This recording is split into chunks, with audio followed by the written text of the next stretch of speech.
Good morning, guys, or afternoon. The first thing we're going to do right now is talk about ionic and covalent compounds. So from here on out, we're going to learn how to write and name ionic formulas or ionic compounds. So the first thing we need to do is how do we determine the difference between ionic and covalent? So remember from that activity that you did, your ionic compounds have metals and nonmetals in it. Your covalents have nonmetal and nonmetal. So to make it even easier, if there's a metal in the compound, it is the very first element.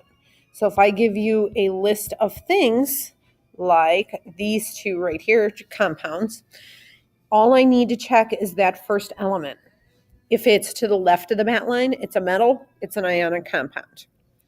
So the first ionic compound we're going to name is what I refer to as a binary compound. You know that binary, bi means two. So if you look at my two compounds that I gave you, you'll notice that there are two capital letters, meaning there are two elements in there. So here's how we name them. We name the first, so magnesium. We name the second, chlorine. Then the last step for these guys is to slam IDE at the back end. So we kind of take off a chunk of that last one. So this one becomes magnesium chloride.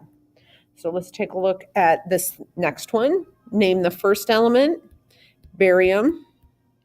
Name the second element, sulfur. And then we slam ID at the back end. So it would be barium sulfide.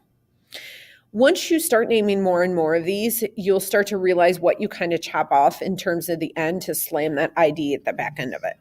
Okay, so that's how you name binary ionic compounds. Name the first, name the second, slam ID at the back end of it. Okay, good luck.